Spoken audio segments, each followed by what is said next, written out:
আসসালামু আলাইকুম, ওয়েলকাম জানাচ্ছি আবারও একটা নতুন রেসিপিতে। আমি এখানে একটা বড় চাল কুমড়া নিয়েছি। আজকে আমি রেসিপিতে রেখেছি চাল কুমড়ার মোরব্বা, যেটা সবাই কম বেশি পছন্দ করি। আমার কাছে তো ভীষণ ভালো লাগে, রুটিতে বা যে কোনো বেকারি আইটেমে দিয়ে খাওয়া যায়। এটা আমি কেটে ভালো করে ছিলে এই অবশিষ্ট ময়লা ফেলে দেব, আর আমি পিস পিস করে ছোট আকারে করে নিয়েছি। আপনারা আপনাদের পছন্দ মতো সাইজে কেটে নিতে পারেন। এরপরে আমি এটা ভালো করে কাঁটা চামচ দিয়ে কেচে নেব। কম বেশি সবাই জানি আমরা এই যে কাঁটা চামচ, আপনারা যদি অন্য কিছু দিয়ে চাকু দিয়ে কাটতে চান সেক্ষেত্রে সেটা দিয়েও করতে পারেন, তবে সবচেয়ে বেস্ট আমার কাছে মনে হয় কাঁটা চামচ দিয়ে এভাবে করে নেওয়া। এতে করে চিনি শিরাটা খুব ভালো করে মোরব্বাতে প্রবেশ করবে আর পারফেক্ট একটা মোরব্বা তৈরি হবে।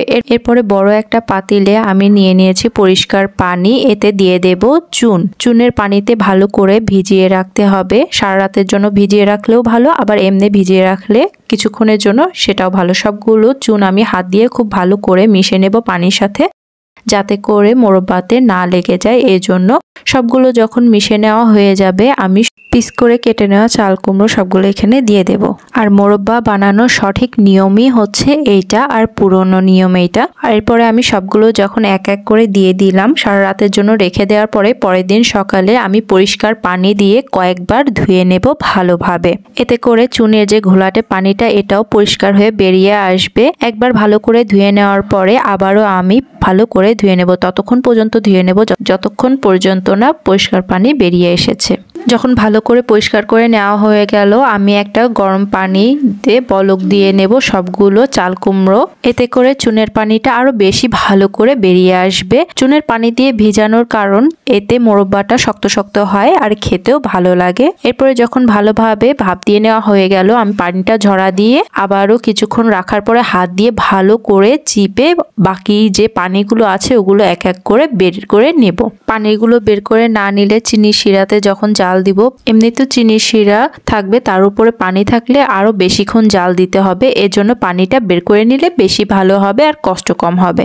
এই তো এক এক করে সবগুলো আমি সুন্দরভাবে পানি ঝরা দিয়ে নিয়েছি হাত দিয়ে চিপে চিপে। এখন আমি চুলায় একটা কড়াই বসিয়ে দিয়ে দিলাম পরিমাণ মতো ঘিয়ের ভিতরে আমি এই মোরব্বাগুলো ভালো করে নিয়ে নেব। এতে করে খুব ভালো একটা ফ্লেভার আসবে ঘিয়ের, আর খেতে ভালো লাগবে। আপনারা চাইলে এটা স্কিপ করতে পারেন। এরপরে আমি যখন সবগুলো এইভাবে করে নেওয়া হয়ে গেল, এখন চিনি শিরা দিয়ে জাল দেওয়ার পালা। মেন যে কাজটা, ঘি দিয়ে একটু জাল দেওয়ার পরে দিয়ে দিলাম আরেকটা বড় কড়াইয়ে, যেখানে ভালো করে জাল করে নেব। এখানে মোরব্বার জন্য যতটুকু চিনি প্রয়োজন ততটুকু দিয়ে নিলাম। আপনারা চাইলে বাড়িয়ে কমিয়ে নিতে পারেন, যতটুকু বানাচ্ছেন তার উপরে ডিপেন্ড করবে আপনার চিনির পরিমাপটা। বেশি বড় হলে তাহলে বেশি চিনি লাগবে, আর কম হলে যদি চাল কুমড়োটা ছোট হয় তাহলে কম চিনি লাগবে। এরপরে কিছুক্ষণ জাল দিতেই চিনি শিরাটা গলে যে পানি অনেকগুলো হয়ে গেছে, ভয় পাবার কিছু নেই। এটা কিছুক্ষণ জাল দিলে আবারও আগের মতোই হয়ে যাবে। এখানে আমি এলাচ দিয়ে দিয়েছি